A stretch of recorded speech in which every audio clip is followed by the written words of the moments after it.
Les véhicules à chenilles ne sont pas des inconnus pour cette station. Les années précédentes, ce moyen de transport avait déjà été utilisé, mais seulement pour quelques jours. Étant donné qu'il n'y a pas d'autre route disponible, il fallait qu'on trouve une solution.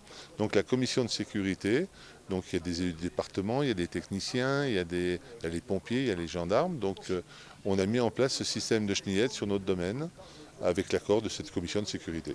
Environ 500 personnes ont pu être transportées par ces deux chenillettes dans les deux sens. Mais attention aux horaires. Elles ne circulent que lorsque les pistes sont fermées, c'est-à-dire de 7h30 à 9h et de 15h à 20h. On peut transporter à la fois par vague à peu près une cinquantaine de personnes au maximum, vraiment au maximum, avec des rotations qui durent environ le temps de faire l'aller-retour. Il faut compter entre une demi-heure, 40 minutes, selon les qualités de la neige aussi. Voilà, si on a une neige qui est dure, on arrive à se déplacer rapidement. Si on a une neige qui est un petit peu plus molle, les engins patinent un petit peu plus et donc là, il nous faut plus de temps pour faire les trajets. Un petit détour qui plaît particulièrement aux touristes, mais un peu moins aux commerçants voyant leur quotidien modifié, même s'ils reconnaissent l'effort d'organisation. C'est une contrainte pour nous parce que nous travaillons, donc on a besoin d'avoir des horaires assez fixes, mais ça se passe très très bien.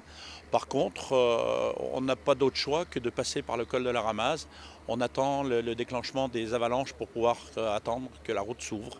Pour nous, c'est une perte de temps, c'est 1 heure le matin en supplément et 1 heure le soir.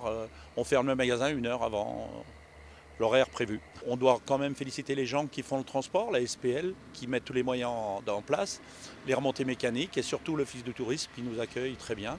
Il faudra encore attendre plus d'1 an pour que les travaux de sécurisation de la départementale 328 soient totalement achevés. Les touristes pourront à terme profiter d'une nouvelle galerie pour accéder à la station Pradly.